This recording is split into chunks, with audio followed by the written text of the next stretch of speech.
And if you dive down the social anthropology hole and why that is and what the values are, what's driving that, it's all about freedom and flexibility. Right. And that comes from the fact that there's major distrust in the typical social contract of employment because it used to be backed up with loyalty.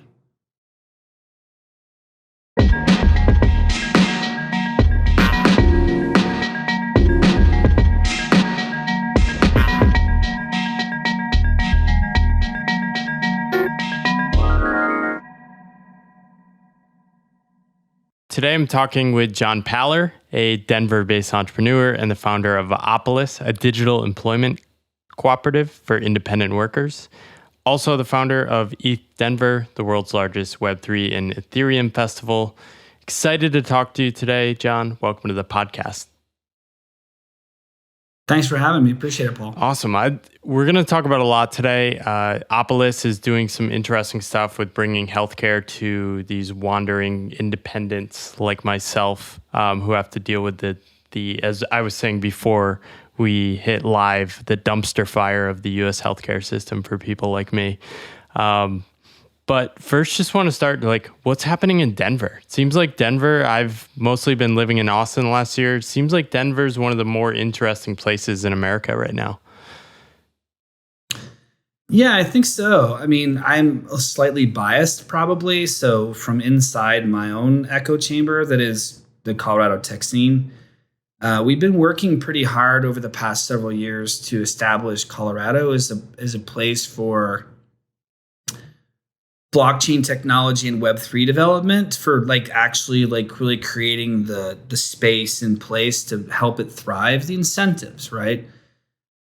You've got Silicon Valley, which is really Web2. You've got the New York banking district, which is very just centralized financial services, stock markets, things like that. So the power brokers that exist currently, if you look at the game design, don't really want Web3. They might talk about it or, even entertain it a little bit or tease it. But if you really are honest, Web3 is going to fundamentally change their power and the way that they extract value, make money, and maintain their control. So they don't really want it. So Colorado has struggled for many years to be a epicenter for technology or an epicenter for entrepreneurism. And we have the biggest startup week in the country, but it's not really what I think the culture wants here. Most people aren't from Colorado, and they've come here because Colorado offers this sort of idea of a progressive meets, so innovation and human progress meets business friendly, self-sovereignty, autonomy. So if you really kind of take a step back, those concepts really fit Web3 very well, right? So self-sovereignty, if it's not your keys, it's not your crypto, that kind of thing. Plus being sort of progressive socially. Yeah.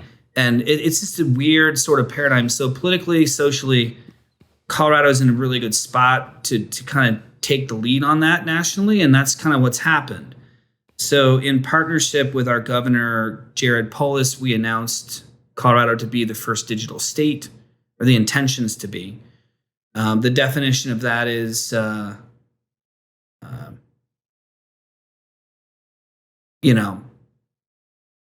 evolving, right? It's evolving and what that actually is going to look like. But the goal is to create new fluidity for communities, individuals, projects to build this new digital future, whether it's the metaverse or it's Web3 or whatever it might be.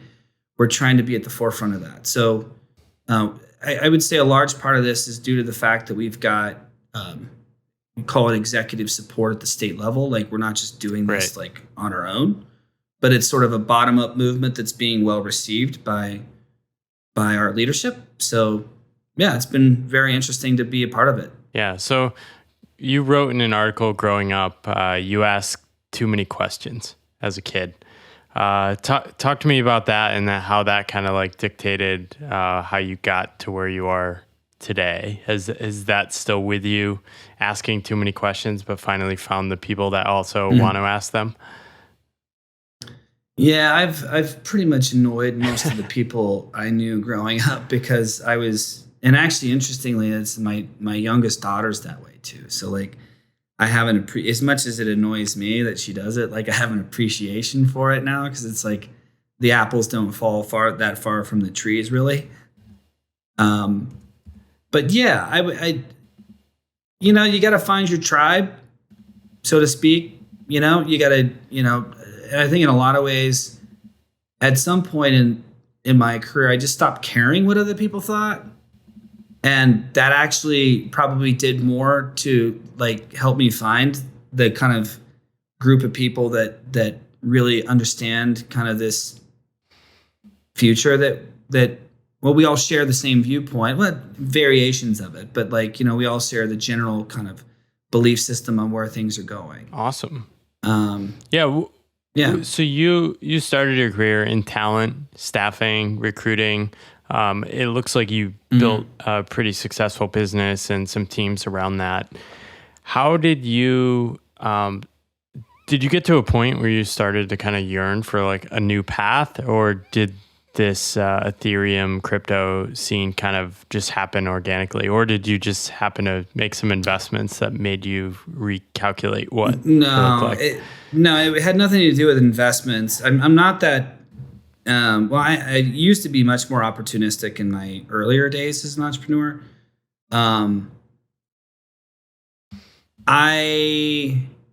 You could say I had a moral crisis, actually. Interesting. So where it came from is I started studying game design and economics, monetary policy, commercial relational dynamics, like all sorts of things that relate to sort of incentives, input, outputs, economic growth. Like how do you build a better engine?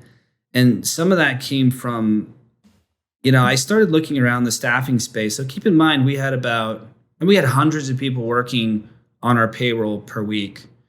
And, you know, in some cases, we were making more per hour as the house than the actual worker was making doing the job. And, you know, classic consulting company stuff. This happens all the time, right? Yeah. I mean, when I started in consulting, I was getting billed at like $400 an hour and making like $25 an hour. Right. And then, you know, how many people actually make partner and how many people actually start getting paid like real money? Like, and it's like, okay, on the one hand, I understand that there's like a path and an opportunity and like you can earn your way into it and you got to earn your stripes and stuff. I'm not anti-capitalism at all. But then there is an area where you get into exploitation. And it's a fine line. I think a lot of people who live in the gray or even on the other side of exploitation sort of rationalize and justify the things that they're doing. But like when you've got hundreds of people out working for you that can't afford healthcare insurance and you're not providing it, and they don't even have access to it back in the day. Right. Like, you know, it's like, I mean, if you want to get me in a really sort of mood around being sort of really truthful about it, it kind of reminds me of modern day wage slavery. It's very exploitive. And I say that having been on the inside of the belly of the beast. You know, I'm not saying that just, you know, from my academic chair, you know, sort of pot-shotting at people who are doing things that I'm not doing, right? I'm not taking a moral stand just for sport. I'm taking the stand because I'm saying, like, I saw how it directly affected people's lives. Yeah. And I saw how a person who's normally making $35 an hour is willing to take $20 an hour just to pay their rent. Yeah. Right? And they don't have health care. They don't have anything. And the house is still making double or more, you know? And it's like, wait, like, time out, guys. Like, yes, we can do it. Yes, it's legal. Yes, it's compliant. But like, should we do it? You know, so now there's not that many people in my space that were, you know, kind of screaming moral limitations on. But then it's like, well, you know, how do you limit it? Yeah. You know, like, what is it that, you know, how do you build a better box or a better mousetrap around something that's, you know, just legally baked the way that it is? Employment is a very cut and dry sport. So like, yes, the company's taking on risk to employ that person. Yes, they should get compensated to take on that risk. But like, how do you, what's the balance, right? It's very subjective. So I had some experiences amongst my moral conundrums where we actually started, we were the first staffing company in the country that I'm aware of to start offering ACA compliant benefits to our workers in 2013. Wow. And these are contract employees? Contract temp workers. So the people you were staffing or the people that were working for you? The people that we were staffing. Wow. The temps. Yeah. Okay. This was unheard of. Everybody else that I know of was looking for ways to basically avoid paying the tax, right? Which is basically the employers having a responsibility to offer healthcare insurance based on a certain, employeeship, right? So if you've got over 50 workers, you've got to do it. Staffing companies were not exempt from that. And it's like, all we heard in the buzz chat, the channels, the chitter chatter was like, oh, well, here's this loophole and here's that loophole and here's this exemption. It's kind of like what Uber did around AB5 in California, where they got the exemption for the platform requirement that there's a legal relationship of employee between their drivers and themselves. They paid $200 million for that exemption. Right. But, some little staffing company, we're a $25 million staffing company, and grand scheme of things, we're tiny. And, we had no power to do any of that. And neither did any of these other people. But they were doing it, shell companies, 49 people in each one. Like, some of the games that I saw were just insane. And it's like, wow, you guys really don't want to pay for this. Well, we can't make up the margins with our clients because they won't pay. Yeah. So my assumption was that they would pay it. I was like, well, look, if you're offering a better value, they'll pay it. And guess what? I was wrong. Yeah. They won't pay it. Yeah. So the problem with forcing that on the game design, the incentives are just really bad. The Affordable Care Act was well intended, but like AB5, it's the right problem but the wrong solution. Right. So, fast forward a couple of journeys and a couple of chapters and a couple of experiences, and basically I found myself being introduced to blockchain technology, not really understanding what it is, and the concept of Web3 and not really understanding what it was. And through some good fortune and some happenstance and probably some karma, I was introduced to Dmitry Buterin, who's the Vitalik's father. The father of Vitalik, and we randomly became friends at a conference before crypto was a thing. So this wasn't like, oh, you're Dima Buterin, oh, you're Vitalik's. No, we were just two guys at some random technology conference that happened to vibe together and talking about various topics of things, including a little bit about Bitcoin, but like we didn't really talk about Ethereum. And then we started following each other on social media, and he was posting about Ethereum and like all this stuff. And like I was witnessing the very, very early ICOs back in like 2015, and I was just like, wow, how are they raising all this money? Like, what are they doing?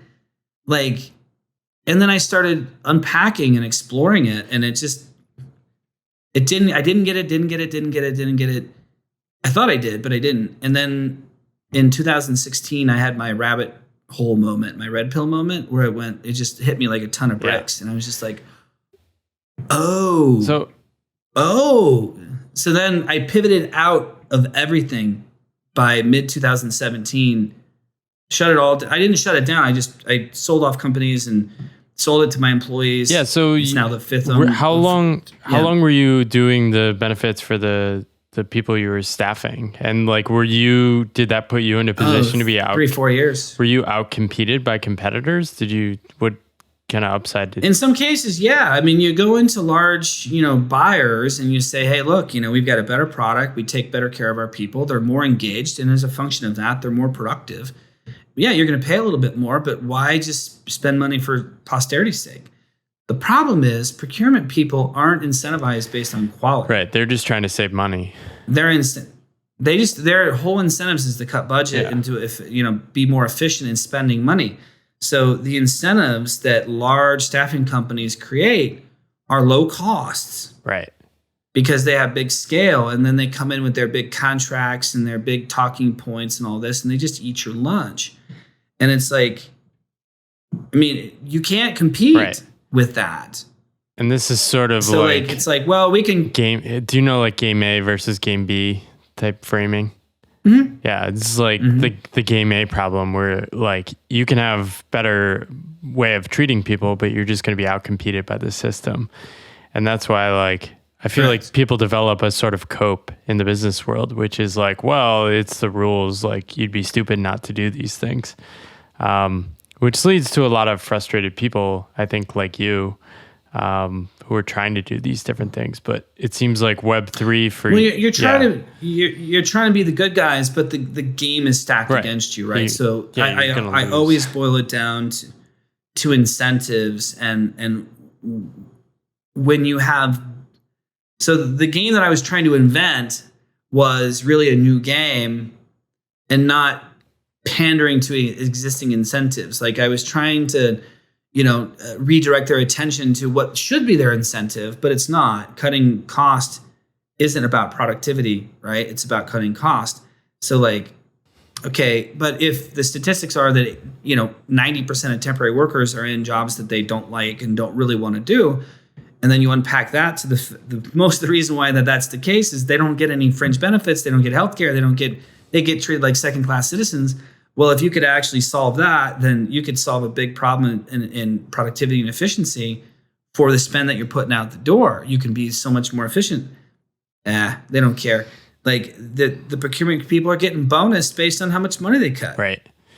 And it seems, it's not about productivity, not directly. Yeah, and it seems like there's a sort of broader issue of a lack of imagination too. I mean, the study from Kruger and Katz showed that like all the employment growth from 2005 to 2015 was alternative workers.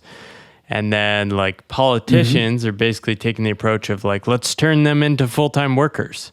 Right, which is like not actually. Well, somehow we're not. That's like not what people like me actually want. No. That's not what they want. That's why I say AB5 is the wrong solution to the right problem. It's like AB5 is going to force me now to subjugate myself to Uber. Like, no, thank you. It's this sort of look at, and it's this look at workers as like they would get full-time jobs if they wanted. It's like they can't even see the benefits. Like the people making policies all have full-time jobs and have never taken a break in employment in their life. So they can't actually imagine that people would choose independence or self-employment or seasonal employment. And when you survey these people, they're happier than full-time employees. And if you dive down the social anthropology hole and why that is and what the values are, what's driving that, it's all about freedom and flexibility. Right. And that comes from the fact that there's major distrust in the typical social contract of employment because it used to be backed up with loyalty. Right. And and real tangible things like retirement plans and pensions and all sorts of safety nets and golden parachutes, right? Yeah. There's none of that anymore, right? Like even your retirement isn't safe anymore. Look at Enron. Look at these things, right? Like, so the more these things happen and the more pandemics create mass shedding of jobs, the more financial crises and the more I've got all my eggs in one basket. I'm not de-risked at all in my employment, right? I've got to put all my attention just to get permission to get healthcare. Yeah, exactly. And get a retirement plan and to have, long-term and short-term disability insurance. Like I gotta basically subjugate myself, sell out my time and attention to where it's like, why? Yeah. Why am I doing this? So the younger generation's looking at the older generation going, no thanks, dude. Which is why the Gen Zers are already working over 50% independent because they value the freedom and flexibility over the perception of safety and security. They've just acknowledged it's slightly different than what their older counterparts are still saying. Well, you need safety and security. You need a full-time job. There's no such thing anymore. Yeah, right. They're just living in cognitive dissonance world and denial because they grew up 40 years ago when that kind of still existed. So now it doesn't. Yeah. So where does Opolis come in? How are you thinking about solving some of these issues? I actually signed up for the service and I ended up canceling it because it wasn't the right fit for me. But it seems like you're set up in a similar model as like a professional employment agency or professional employment organization, but slightly different. Yeah, similar to that. But yeah, so I mean, we're a cooperative legal framework. So when you become a member, you become an owner, yeah. and all of our economic incentives are around growth. So we've digitized our community, we've tokenized it, done some interesting things. But essentially what we've done is, from a game design standpoint, we've aligned the incentives to all stakeholders. So now you don't have a staffing company who's trying to milk money out of the middle. You've got a community of folks building a public utility infrastructure for employment that replicates the things that we need to do for employment compliance in order to access things like group healthcare insurance and retirement plans and workman's comp and unemployment insurance and all these other things that you can't get floating around on your own. Yeah. Right. So it's a collective that essentially aggregates people of like mind around, hey, it's more important to me to work independently, but it'd be nice to have these sort of infrastructural support mechanisms like I had at a big company.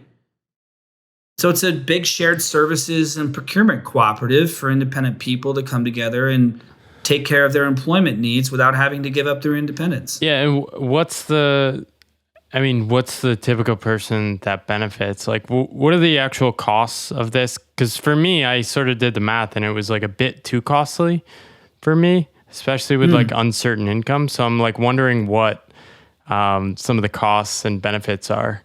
Yeah, it sounds like we may need to just revisit your situation some other time, because like it's interesting that you say that, because like there is a big educational component here, that there's a lot of I wouldn't say misinformation, but there's a lot of misunderstanding about how you need to organize your finances as an independent, like what are best practices, and we're working on creating a bunch of content around this. So to help educate, because like we don't benefit from people not understanding, right? Like we want people to know and be able to make good decisions. That's why I reach out. Yeah. So the cost is 1% of your income is what the community takes as a community sustainability fee. So that's, at scale, if we got 100 million members, it's a lot of money. And the profits come back to the community in terms of patronage, right? So because it's a co-op, there's no third party making all the profits. The profits come back to the community, or it's retained by the community for further investment or whatever we want to do, subsidizing healthcare, who knows, right? Whatever it might be. So 1% is, there's no subscription fees, there's nothing. Now, the other cost that people see that confuse it as cost is like, all these taxes that are getting taken out, like all this other stuff. It seems like, wait, who's getting this money? All of that's the government. Yeah. So whatever jurisdiction you're in, we're going to do the withholdings that are required by law in order to maintain a compliant employment relationship with yourself. And that's it. Other than that, it's just the benefits that you elect. So employment cooperative takes people that are like independent employees doing like 1099 work or other independent income streams, helps them sort of structure it as like a W-2 type arrangement, and then handles a lot of the taxes. Instead of doing like estimated taxes, you could just pay directly as part of like the payroll system. And then you're a W-2, right? Correct. And then also you'd get access to better healthcare. So like one thing that did attract me to it, I think my biggest challenge was like I didn't know where I'd be living, and I didn't know if I was going to be doing taxes as a sole proprietor or corporation this upcoming year.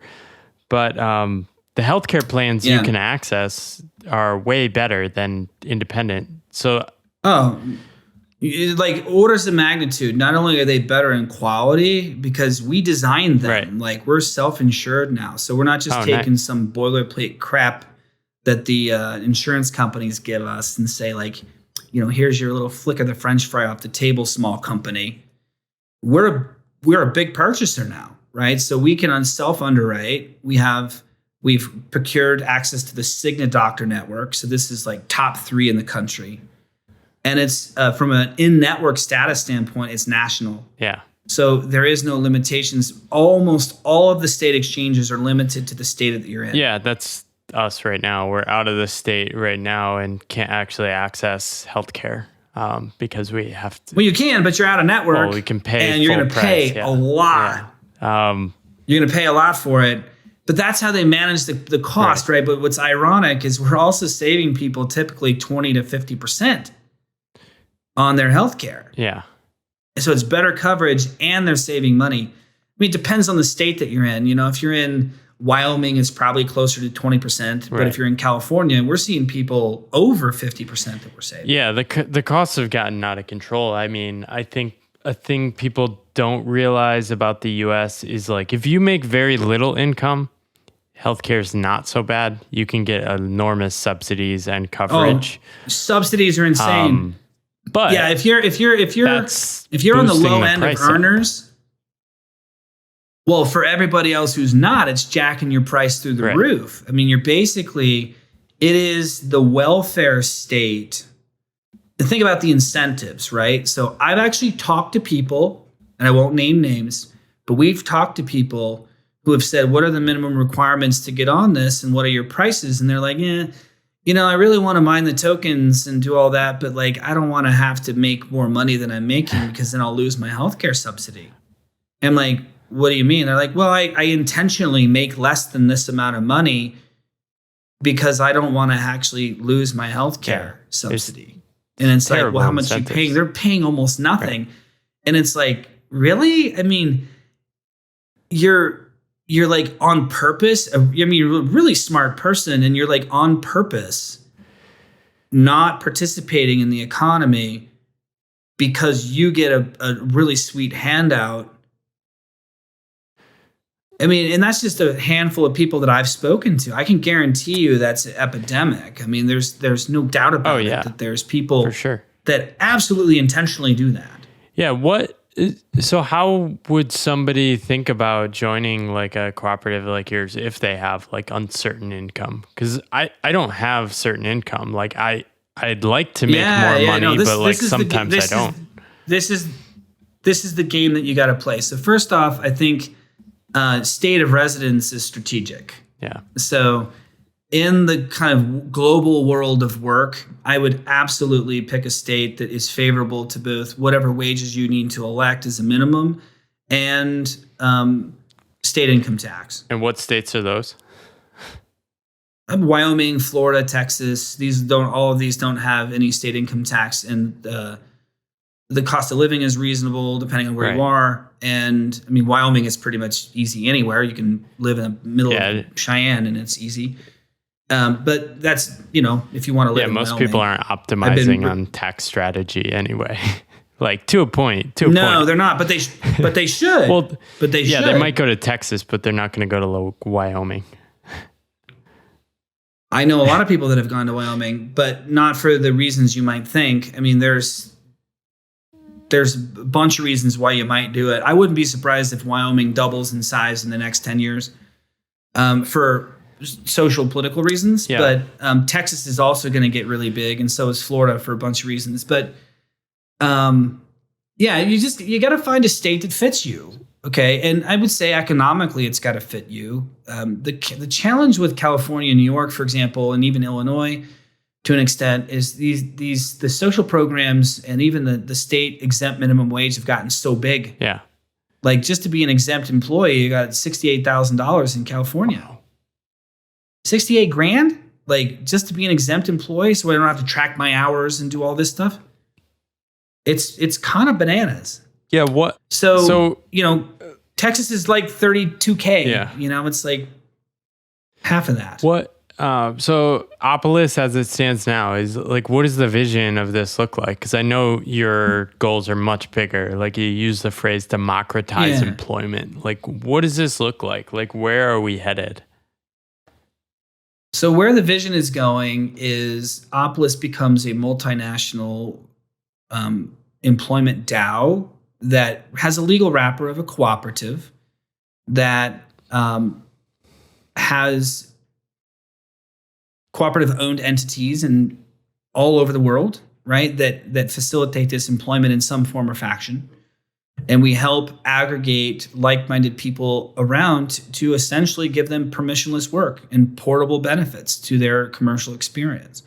So if, let's say think about what the landscape of work is going to look like, right? Like, so if I'm in Denver, it's not uncommon or unlikely that I might get a gig working for a project that's housed in Europe or maybe somewhere in Asia. And I'm working on 3 or 4 different projects at a time. And so I'm fractionalizing, I'm de-risking my basket of commercial attention, because if, one project goes away or loses funding or whatever, I can just kind of shift into these other ones that I'm doing. I'm going to be doing travel to my conferences and meeting with my tribe, right? So it's not going to be just geocentric where I just commute from the suburbs to my parking structure downtown, like the fluidity of work and the high frequency of work is going global, and it's enabling a whole new work dynamic. There's a reason why people are looking to work remotely, and that's because it better suits the freedom and flexibility narrative, right? And that's not going to change. So I could be working for one project in Europe and 2 projects in Asia. I can have my little LLC elected S Corp in the States. I can manage what I'm paying myself based on my receipts. So to answer your previous question, people should absolutely not be paying themselves the top receipts that they get paid by their projects. You should be taking, a certain percentage, and you got to determine what makes sense for you. But we see some people taking 30 to 40% of their gross revenue receipts and just keeping that in the business. So that's like corporation, when they have a little bit of a LLC. Like, there's a dollar amount when it kind of flips. Do you know that dollar amount? Well, it depends on the state that you're in, but this is called the FLSA standard. So everybody who's a member of Opolis has to be elected S Corp at the federal level if they're an LLC. They can also This is why I didn't end up signing up, because I'm not S Corp yet. So you can elect that. If you're an LLC, there's a form that you fill out with the IRS so S Corp is not a registration designation, it's an election. Yeah. So you're choosing to be taxed as an S Corp. Now there's benefits to this too, because that money that you hold back. Yeah. So let's say you're making $200,000 in receipts, but it's really choppy, right? Like some months are just crushing it and some months are dog shit. And it's like, well, wait, I could run into a situation where I don't have the money to pay my salary. Don't pay yourself $200K. Yeah.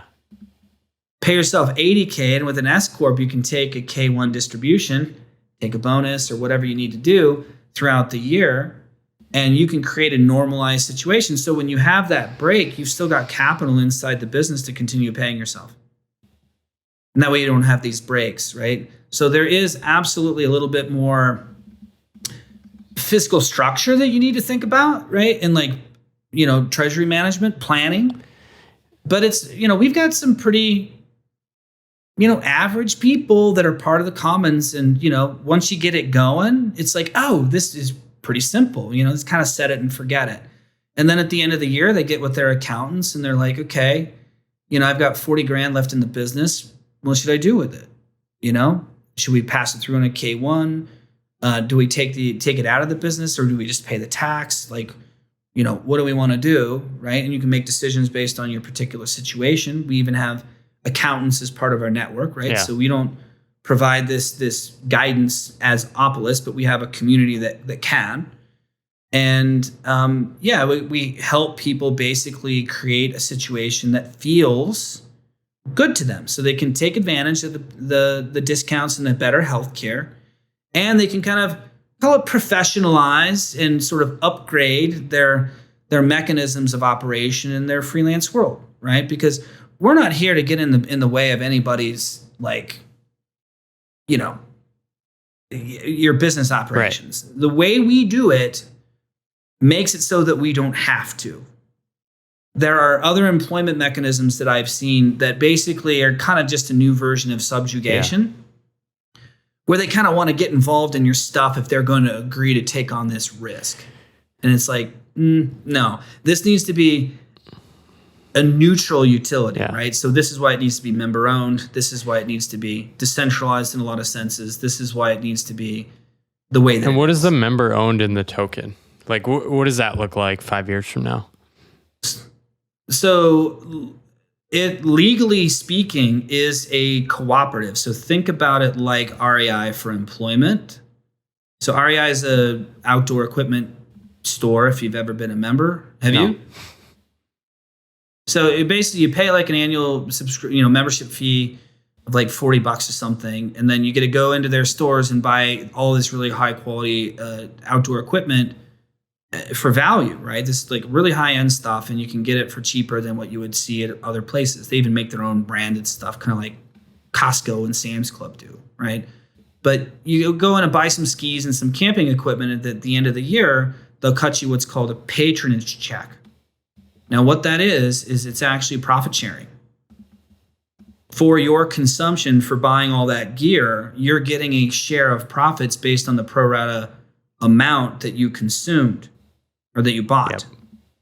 So the same is true for Opolis. So based on the amount of payroll that you run and based on the amount of payroll that your friends who you refer run, you're receiving these patronage tokens called work. And the work token is the unit of account that we use to determine who gets what when it comes to profit distributions. Now, the trick is you have to be a member, an active member, in order to be eligible to get your allocation.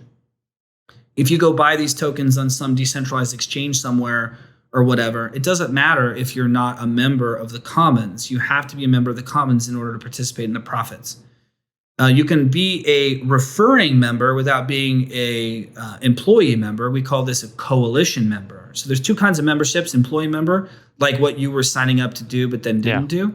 And then there's like these non-consuming members, which are called coalition members, that you can also earn for referring people to the commons. So you pay about 1% of payroll as a contribution, and then at the end of the year, you get some percentage of that back? If we're profitable, which we're not yet. So right now the game is most people are stacking as many work tokens as they can get. They want to because it represents in the future when we hit that precipice of profitability, once we hit that, it scales like crazy. What does that mean, a bunch of infrastructure. Work tokens? How is somebody stacking work tokens? Well, for example, we've got several people on the platform payrolling themselves millions of dollars. Nice. Because they're incentivized to do it, because the more they consume, the more profits they get back. Got it. And they're sort of invested in the success of Opolis more generally. Correct. So their incentives are to see the payroll growth, which means not just their own consumption, but they're also referring their friends. So when, let's say I referred you to the commons and then you came in as a member, in addition to you getting your credit for your own consumption, I'm also getting referral credit for your consumption in perpetuity. So long as you stay a member of the commons as an employee member, I'm getting credit for your payroll consumption. And so we're all aligned on wanting the same How thing. does this model change over the next 5 years? Like, what does the roadmap for Opolis look like? I think it just scales really, really nicely, actually. I don't think the model changes. I think what happens is at some level of scale, the ridiculous incentives to join now dilute a little bit because early adopter rewards are absolutely a thing. So those that get early are going to get a larger incentive to come and help build versus the Johnny-come-latelys who come after it's built. They'll still get profits at scale. It just won't be outsized. Yeah. Right? So people that are getting in now are getting, to some people, what's disproportionate. It's like, well, no, they're taking a big risk and they're coming here early and that is being rewarded. Right? So our, as they call it, token economics are weighted towards incentivizing early adoption, which in a way accelerates growth, right? Because it creates a little bit of a market FOMO, right? When people are looking around going, wait, you're using Opolis? Wait, you're using Opolis? Well, shit, man, I need to be doing that. How many tokens do you have? Like, what? Like, yeah, we're talking about being profitable by the end of the year, and there's like $2 million coming out to the community. What? Like, what do you mean?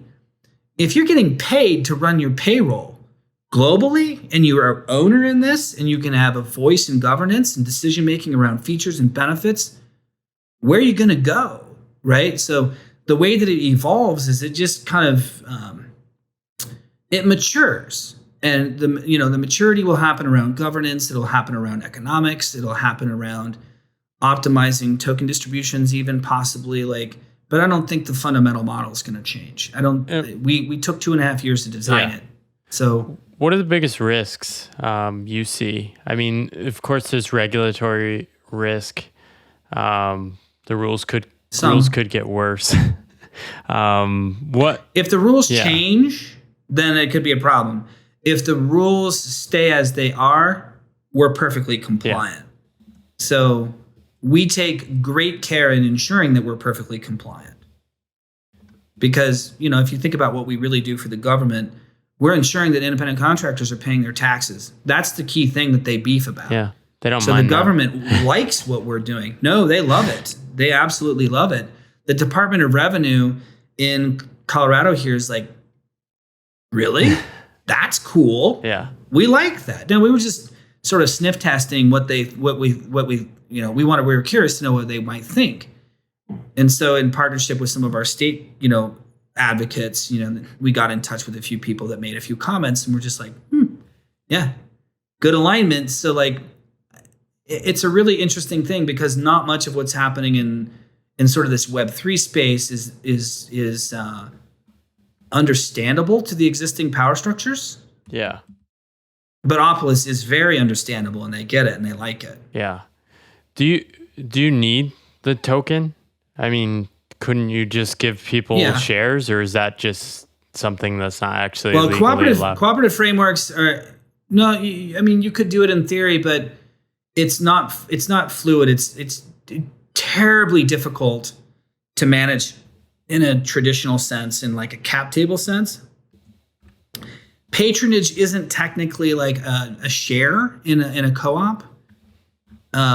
Patronage is a different thing, and so is consumption of payroll. So we're like, patronage is, payroll consumption and referrals is better classified as patronage than it is like shares and ownership, like ESOP stuff or RSUs. And that has a lot of regulatory issues around it. Co-ops are really cool because they have a securities exemption in the state of Colorado for raising capital from your membership. We haven't done that yet, but in addition, we didn't sell the token, and the token really is more. It's a unit of account, it's a chit, right? So I'm getting this chit that represents okay, I consume this product, or maybe I paid somebody else for their token so I could buy access to their former consumption. But I'm getting access to this value, and I can do different things with it. I can even stake it and earn a return. You can't do any of this with stock, right? So Web3 is really just a tool set. It's a toolkit that enables a much more fluid sort of economy that you're building versus just a company. So tokens create economies, stock creates companies. Does it make sense? Yeah. No, definitely. I mean, I'm pretty deep in this. I'm sort of asking for the people listening as well. For the listener? Who might not be as in deep in this. So what's next for Opolis, and where should people go for more information? Well, I'll just keep beating the drum on the early return, the early rewards, the early adopter rewards. It's we're about halfway to the next milestone. We're just shy of halfway to 1,000 members, and there's going to be an inflection point when it just grows really, really fast, and there's going to be a dilution of token rewards that comes for each growth epoch based on the way that this all works. I just don't want people to be upset that they didn't hear it enough, right? This is something you already got to do. You've already got to be compliant with your, you want to get affordable, high quality healthcare, independent workers. It's built by independent workers for independent workers. So this isn't some private equity company coming in and trying to extract money from you and just the next generation of exploitation of workers. This is structurally benevolent, legally and structurally benevolent, and it's economically sustainable.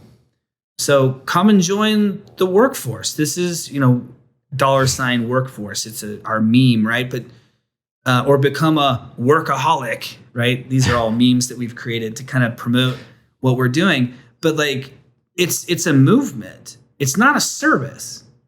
So, on the surface, when you start hearing about payroll and benefits and boring, necessary evil garbage, most people just gloss over. And they're just like, okay, dude, whatever. I've got Gusto, I'm fine. Yeah. No, But like, look, we'll probably charge you less than Gusto if you're a solopreneur. And you're going to get all these other upside benefits, not to mention we'll save you money on your healthcare in addition, and at minimum, get you better coverage. And it's kind of a no-brainer. We don't sell much. Most of what we're doing is educating. Right. Because once you actually get into it, you're like, oh, well, this is obvious. I mean, nobody says to us, no, I don't really like this. I mean, there might be life circumstances or situations like yours that might be just contextually maybe not like the right time. For sure. Yeah. But as features and benefits goes, we don't get pushback. Yeah, I think basically if I shift to like slightly higher income and need coverage for more people, it probably makes sense. Though they keep inching up those subsidies. It's kind of hard. Like last year, the if you're on a subsidies subsidy, were dude, like so it's high. I know. Well, if you're on subsidies, dude, it's hard. Yeah. Man. Like we're not trying to compete with that. We can't compete with that. Printing unlimited money. There's nobody that can compete with that. The U.S. government will just keep printing money. Well, they will, and their monetary policy missteps are going to catch up with them. It's already happening with inflation. Yeah, for sure. I sense there'll be a lot of restructuring of this stuff in the next few years due to the different. There has to be.